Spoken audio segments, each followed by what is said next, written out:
Welcome to It's a Good podcast. My name is Hayden. I'm Chris. I'm Harry.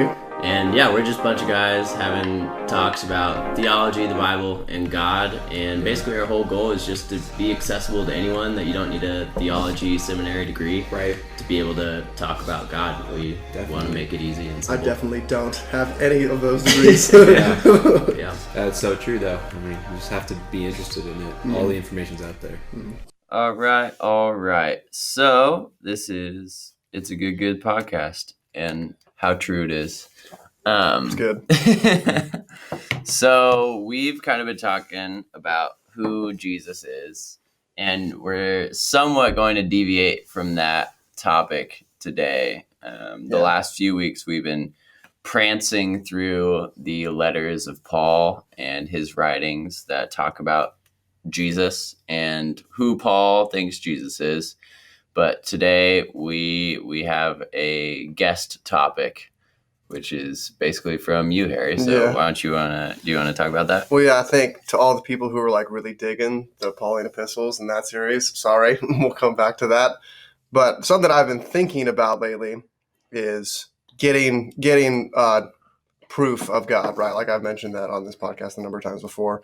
And one of the ways that I pig-headedly wish I'd get the proof is like just the booming voice of the God of Israel one day would just be like, Harry, would just, and I thought about that, and like, I think that's for sure an unrealistic, pig-headed way of looking at it. But I wonder, it's like, why do I have that expectation? Like, why do I actually want that? It's like, well, I've been reading the Bible quite a bit, and like, there's actually an expectation set in the Bible of the God of Israel and or Jesus and or an angel of the Lord or the glory of God or all these different things appearing to people and speaking to them face to face.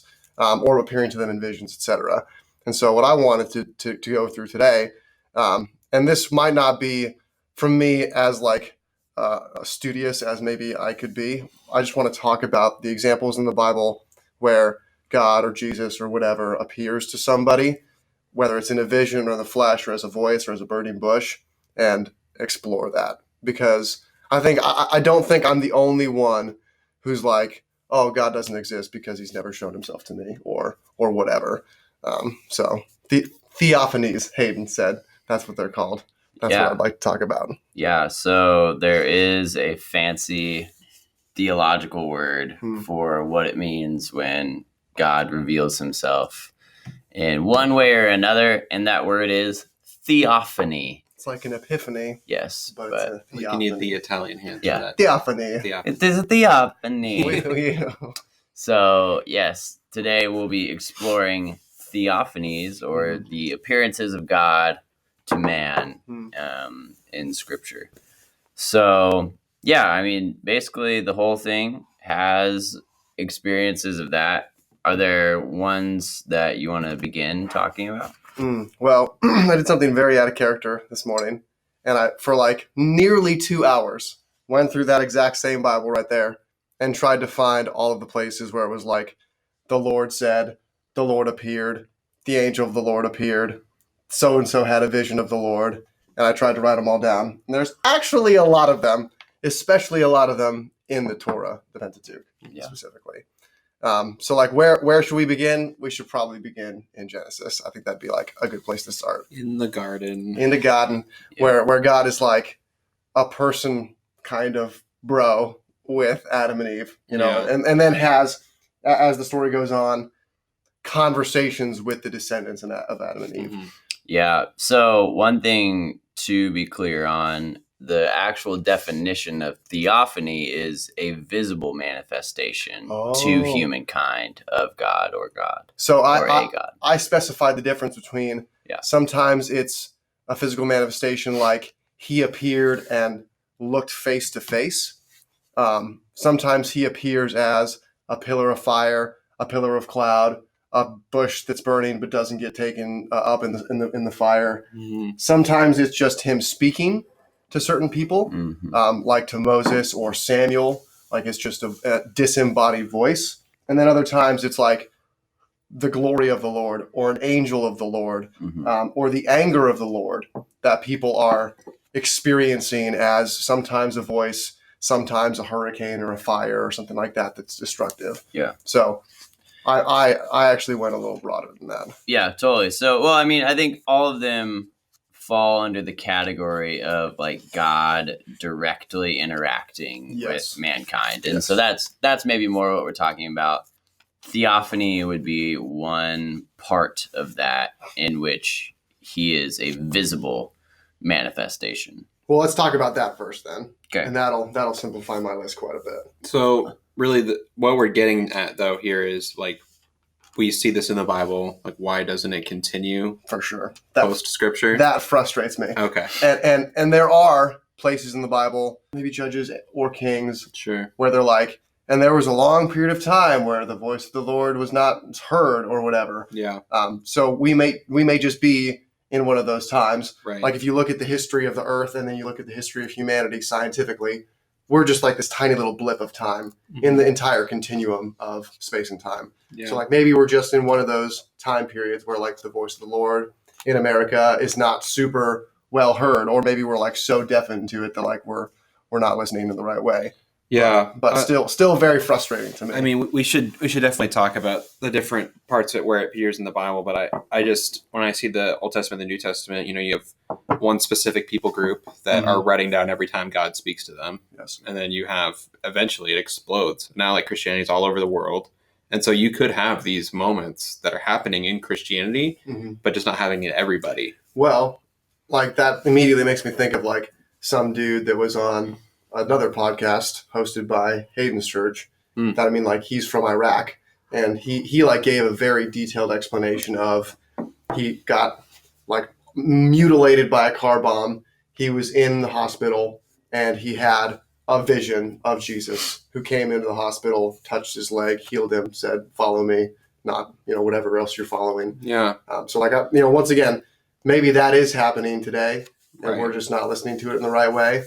Or maybe that dude's full of it and it didn't actually happen that way. So maybe what we should do is look at the Bible and see why God chooses to appear to people. Look at those instances and see, okay, what is the purpose of God appearing? Well, specifically, he appeared to people that he created out of dirt and breathed life into. Yeah, so that would be the first moments, right? And you have kind of multiple accounts of this. You have in Genesis 1, verse 28 is the first time 27 humans appear on the stage and God creates them, male and female. He creates them in his image, and the very next verse, God blesses them and says to them, "Be fruitful and multiply," etc., etc. So yeah, right after he creates mankind in Genesis 1, he speaks to them and gives them their mandate. And I guess in my mind, I think of like a humanoid making some stuff with clay and then like breathing into it. But that's not even explicitly mentioned here. It's like he creates them. We have no idea what that looked like or was like. And then he speaks to them. But it does kind of infer that there is like that they can perceive God. Because they talk back to God in later pages. So yeah, we have the two accounts, right? So this one is kind of like it's kind of like the foundation, and then you see 2, which is the interaction with God, really. In 2, they have like a conversation with him, conversations with him, and then specifically what comes to mind is after they eat the apple, God comes strolling through the garden. Like I think it literally might even say like he walks into the garden or something like that. Yeah, so this is all going on in chapter 3, which is where the serpent comes to them and says, "Did he really say you can't eat from anything in the garden?" And they're like, "No, we can, but we just can't eat from the one tree or we'll die." And the serpent says, "Do it." So they eat, and then verse 7 says, "Then the eyes of both were opened, and they knew that they were naked, and they sewed fig leaves together and made loincloths for themselves. They heard the sound of the Lord God walking in the garden at the time of the evening breeze, and the man and his wife hid themselves from the presence of the Lord God among the trees of the garden." So that is a theophany. They hear him walking, Right. so he walks and it makes sound. Right. And then they hide from his presence because he has a presence Mm-hmm. and he can't see them. Yeah. It's really hard to understand their relationship with him here because obviously this probably isn't a new thing for them to have God walking around the garden. Mm-hmm. But they probably also, I mean, maybe they've seen God in different aspects or only heard his voice, or it kind of seems like they don't know that he can be anywhere at once. But Right. they could just be being stupid humans, you know? And that's the other thing too. Like he can't see them. I'm using air quotes for those who are listening. But he already knows what happened. Right. And he wheedles it out of them. So Yeah. So I mean, I think we do this pretty regularly where we go back and we talk about the Genesis 1 through like 4 or 5, and we're like talking about it as God having a physical manifestation among the first two human beings that were living, breathing, walking on the earth. But then on the other side of things, we don't always talk about this story that way. So I mean, I think it is important to use this as a framework, but maybe not get as critical about what's going on here, because I don't know that we all think this is necessarily the first theophany of God to man, so much as it is kind of a bedrock of how God operates with people, which is still important for the conversation we're having. And maybe that's what it is. Maybe it's setting up that, you know, the things we can get from first and second Genesis, especially second and third Genesis, is that God's a personal God. He wants to be a part of the creation, like literally using his hands to form things, and then also being in relationship, even as somebody that like walks through the garden and not just being outside of it, observing it. So I might be getting a little too critical and literal with like this particular theophany. But if that's true, how is that in today's day and age? And we don't need to tackle that question, but like once again, like that's going to be the recurring thought. Right. I have. Yeah. So I mean, so let's set it up then. Let's talk about it as if it is like a framework for the rest of what we're going to be talking about. Okay? Because it is. So if Genesis 1 is God created an ordered world and filled it with beauty and life, and then gave humankind the charge over being co-creators and cultivating the earth, and as he says it, be fruitful and multiply and fill the earth and subdue it and have dominion over the fish of the sea and the birds of the air and over every living thing that moves upon the earth. So if that is the setup, and then the fall is that there's this other thing in chapter 3 called a serpent that tricks the humans or tells the humans a different story. And that story is that God is holding out on you. You're not actually as involved in this whole creation thing as you think you are. Like, you need to take the power into your own hands. And then so they do.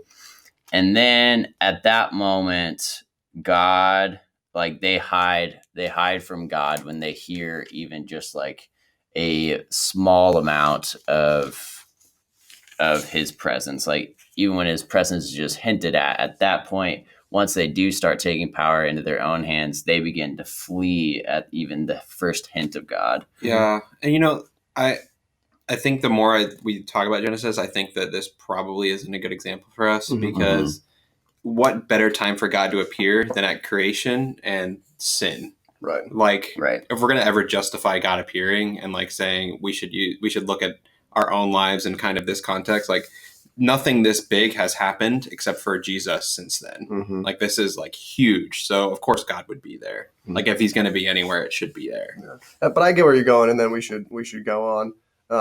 Where, like, my thought is, God is not a personal God. God is holding out on me. I'm not, as Genesis 1 would say, part of humanity, which is like God's favorite, you know. He doesn't care. He's impersonal.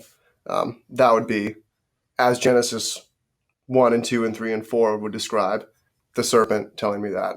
and me not listening to the voice of God, the booming voice of the God of Israel or whatever, which might be something actually out there that I'm just not paying attention to because I'm too worried or too closely listening to the voice of something.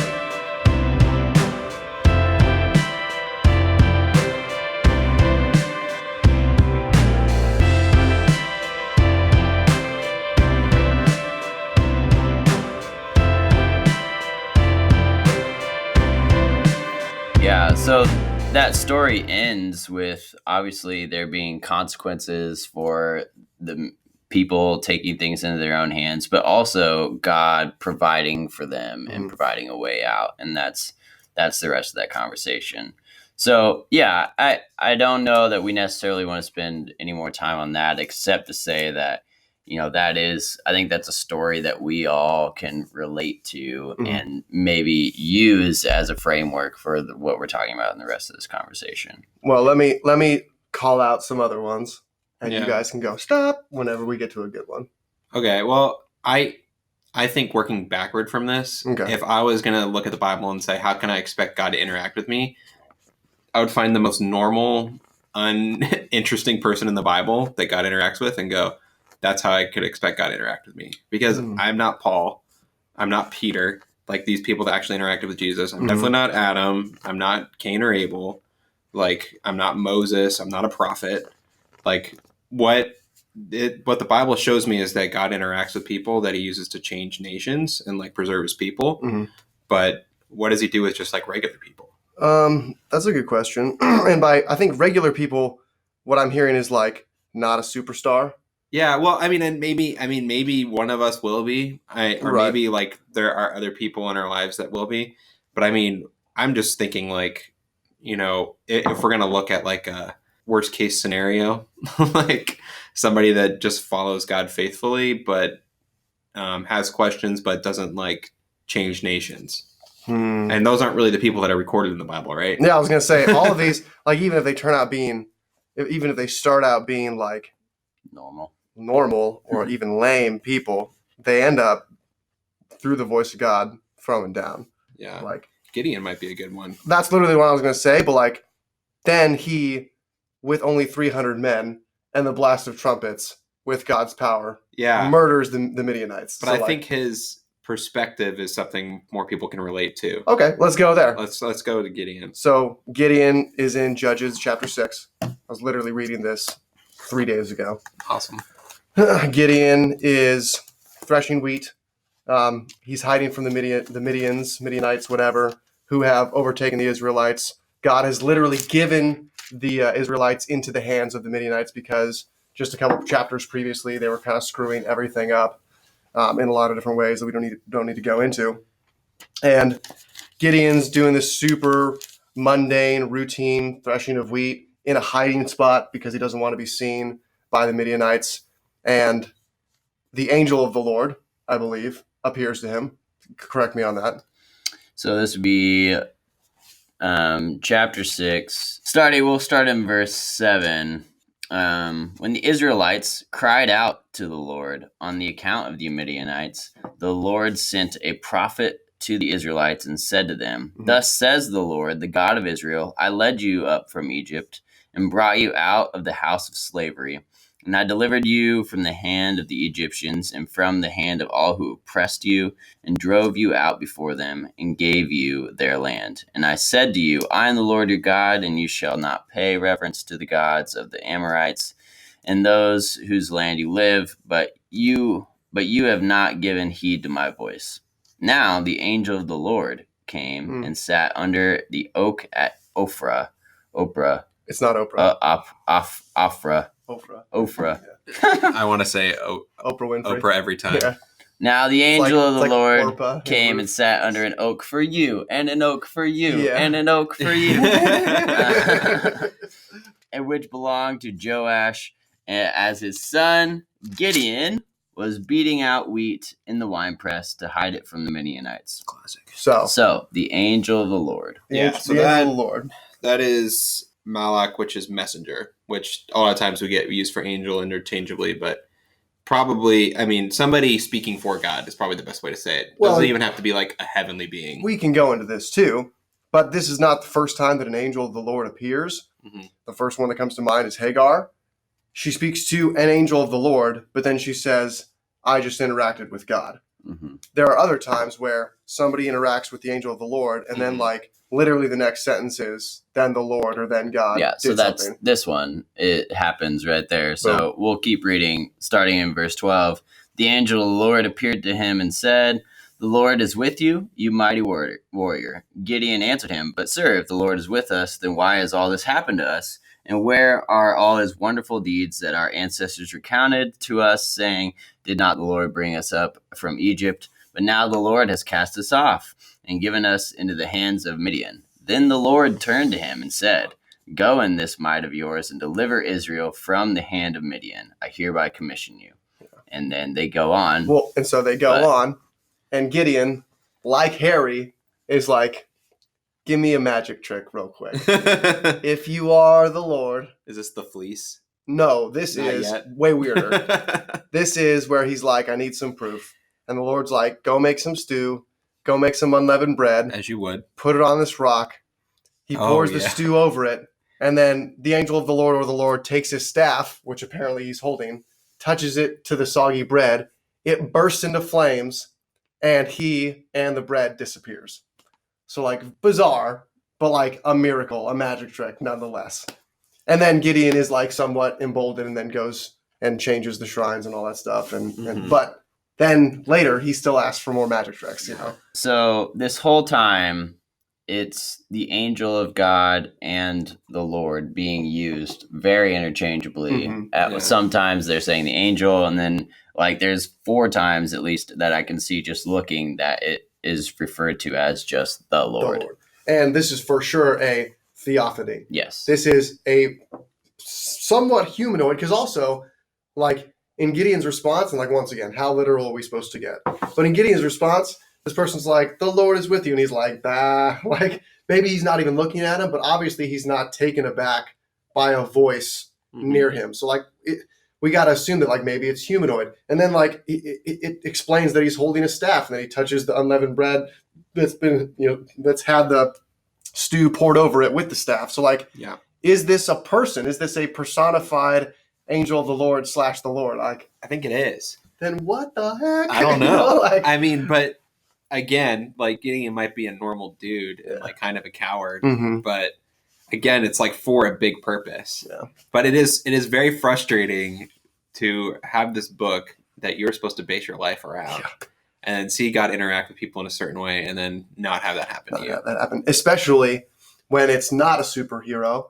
Like, like I guess Moses started out as kind of a wuss, but then he becomes a superstar later. Yeah. It's not someone like a Paul, who just like is, well, I guess you could call him not a superstar and then a superstar. Yeah. Well, I can't think of a good example, but it's not someone who like Peter, who has a heart for Jesus all the way through. Also, I just want to kind of follow up with that conversation. So I think Judges 6:22 kind of sheds a little bit more light on what we were just talking about. Was it the Lord? Was it a humanoid? So the angel of the Lord reaches out, touches the thing, and then the cakes and the angels vanish from his sight, right? So like, that would blow my mind. Right. Would that be a cool magic trick? It would be a sweet magic trick. And then it says in verse 22, then Gideon perceived that it was the angel of the Lord. And Gideon said, help me, Lord God, for I have seen the angel of the Lord face to face. So now he's afraid. He thinks he's going to die. Yeah. And then the Lord says to him, peace be to you. Do not fear. You shall not die. And then Gideon builds him an altar. So he's interacting with this angel of the Lord / the Lord this whole time. And he doesn't perceive. The word perceive, I think, is probably key there. Well, and that might be his perception isn't sharp enough, but it also might be like a Jesus appears to the apostles, but they don't quite recognize him yet kind of a thing. You know, like who knows why? Some people think it's because he shaved his beard. Some people think it's because like it's visual. Magically but it is a visual thing. Like he only when this magic trick explodes in front of his eyes does he then perceive, and maybe it's the magic trick that makes him perceive it. But then he's like, oh my gosh, that was the angel of the Lord. Yep. And then the Lord, the God of Israel, is like, get in, or whatever. And he knows it's him. I don't think, man, we could get lost in this forever. I don't We're think this going is to. just an angel, though. I think this is God in a human form. Yeah.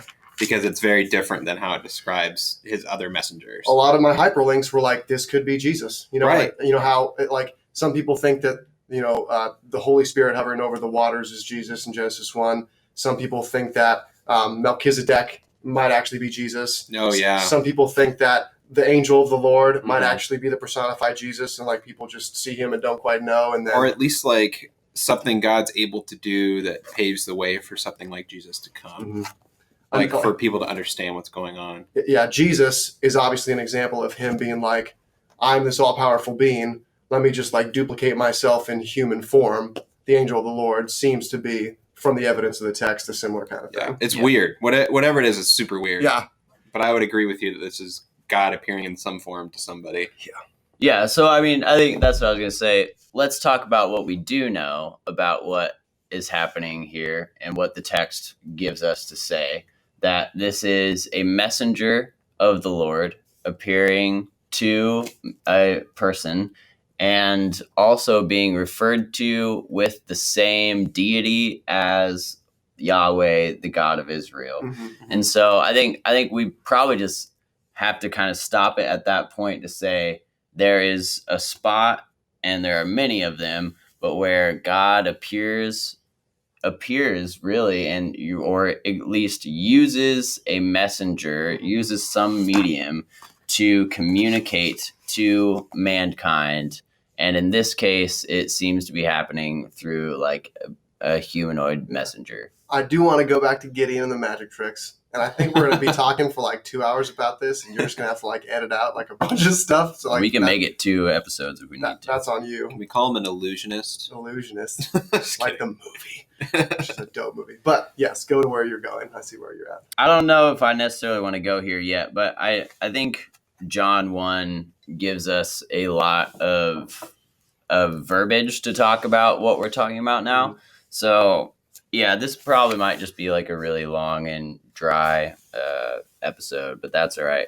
So I'm just going to read it because I think it's worth reading the whole thing, because I think it talks about what we're talking about here. I think it's juicy. It is juicy, and that's why I think it's going to give us a lot. Just like Genesis 1 was a framework, I think John 1's also a framework, and not incidentally. The same framework, yeah. Not incidentally so. Yeah. So in the beginning was the Word, and the Word was with God, and the Word was God. He was in the beginning with God. All things came into being through him, and without him, not one thing came into being. What has come into being in him was life, and the life was the light of all people. The light shines in the darkness, and the darkness did not overcome it. There was a man sent from God whose name was John. He came as a witness to testify to the light, so that all might believe through him. He himself was not the light, but he came to testify to the light. The true light, which enlightens everyone, was coming into the world. He was in the world, and the world came into being through him, yet the world did not know him. He came to what was his own, and his own people did not accept him. But to all who received him, who believed in his name, he gave power to become children of God, who were born not of blood or of the will of the flesh or of the will of man, but of God. And the Word became flesh and lived among us. And we have seen his glory, the glory as of a father's only son, full of grace and truth. John testified to him and cried out, "This is he who I have said, he who comes after me ranks ahead of me because he was before me." From his fullness we have all received grace upon grace. The law indeed was given through Moses, grace and truth came through Christ. No one has ever seen God. It is God, the only Son, who is close to the Father's heart, who has made him known. And then it goes on to the story beginning with John the Baptist. But some people have seen God. So John says, yes and no. No one has ever seen God. It is God, the only Son, who is close to the Father's heart, who has made him known. So let's talk about that for a second.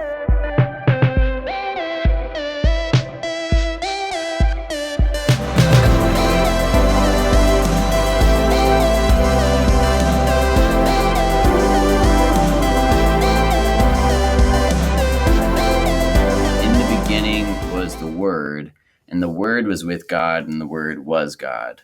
He was in the beginning with God. Mm-hmm. So let's talk about that for a second. Give us the word. What's the word of the word? Give us the word. Good word. What's Yeah. that word? So word is, I think this is pretty basic stuff, but it's good to talk about. So if you're brought up in church, you're always going to hear the word is Jesus. Yeah. All the time, which it probably is. I think that's the point John's trying to make. Yeah, which is why he's starting.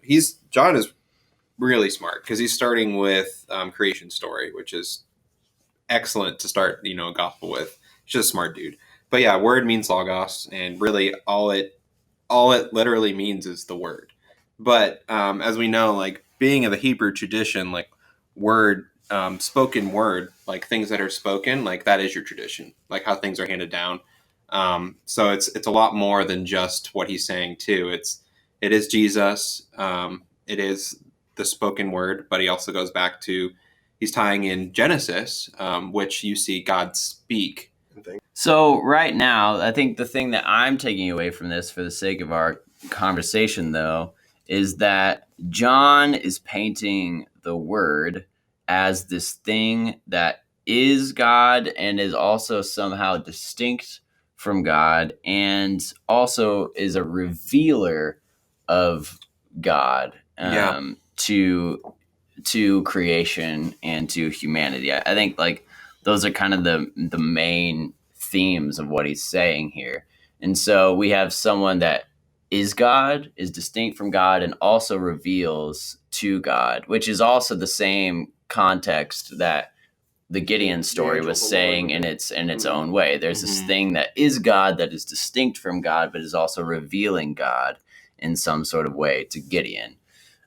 So whether or not they're both the same, whether or not it's like Jesus in both contexts, I don't think we can say that, but I think what we can say is these are two instances of God being talked about in similar ways that give some credibility to like theophanies happening in these ways, I guess. And I agree with that, but then there's also places in the Old Testament where God appears explicitly face to face with Moses. Okay, so now what you're jumping over to is the verse 18:1, which says, "No one has ever seen God. It is God, the only Son, who is close to the Father's heart, who has made him known." So what John seems to be saying here is no one has ever seen God like in the fullness that is God, but they do see the Son, who is this distinct yet still God thing.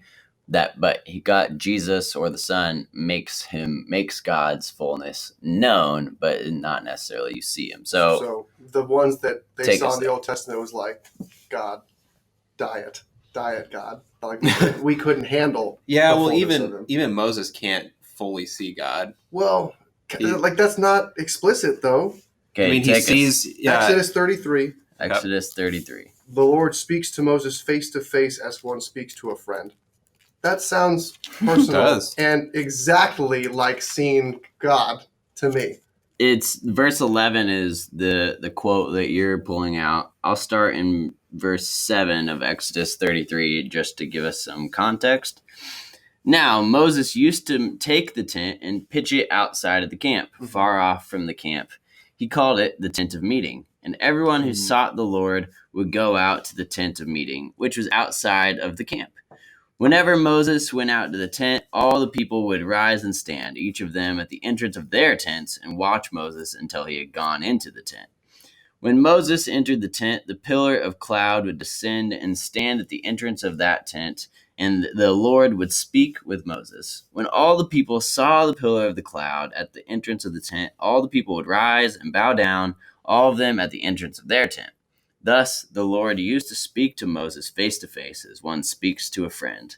Then he would return to the camp, but his young assistant Joshua, son of Nun, would not leave the tent. That's tough, but the only thing that makes sense to me is that he's using another humanoid. God's face. Like, what are we even talking about when we talk about God's face? We also talk about when he writes on the first tablets that then Moses just gets angry and smashes. They're written with the finger of God. Yeah. So God's got a face. God's got a voice. So God's got fingers, so as explained by the Old Testament. Yeah. in this Oxford annotated Bible that Yeah, you we should- gave to we me, should thank you. Definitely call out that that's specific. Verse 11 does have a footnote, and this is what it says: Oh. face to face. Quotes. An expression of intimacy available only to Moses, see also Numbers 12 and Deuteronomy 34, rather than an indication that he literally sees God's face, see verses 20 and 23. Oh, like a turn of phrase. So it's not saying he has a face. Probably the finger of God's the same thing. Yeah, But still. it's hard for me though because it already uses after that it already uses a turn of phrase. It says just as a man speaks to a friend. So why would it do it twice? Why would it use two turns of phrase? Yeah, that doesn't make Yeah. sense. If So- it was just Moses spoke to God like a man speaks to a friend, fine with that. But then it's like, here's how it literally happened because they're friends. Okay, and let me just divert us a little bit. Mhm. What about let's skip ahead? Well, let's go backwards a little bit.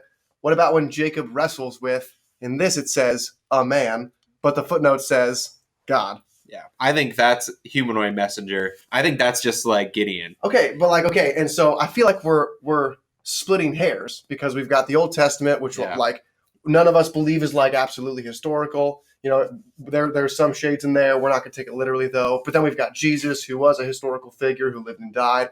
How can we take one literally per John as the actual God of Israel? Yeah. And then how are we like, oh, but this one's like a humanoid messenger, like a diet God? So I God, think part of what we gotta keep in mind is the people are seeing a cloud descend onto this tent. pillar right? of cloud. They're Yeah. seeing a pillar of cloud, and so I think probably the credibility of the expression of face to face is given, and just continuing on. If you just read like for 2 more minutes, we get to verse 17. Mhm. And the Lord said to Moses, I will do the very thing that you have asked, for you have found favor in my sight. I know you by name. Moses said, show me your glory, I pray. Mhm. And he said, I will make all my goodness pass before you, and will proclaim before you the name, the Lord. And I will be gracious to whom I will be gracious, and I will show mercy on whom I will show mercy. But, he said, you cannot see my face, for no one shall see me and live. And the Lord continued, see, there is a place by me where you shall stand on the rock. And while my glory passes by, I will put you in a cleft of the rock, and I will cover you with my hand until I have passed by.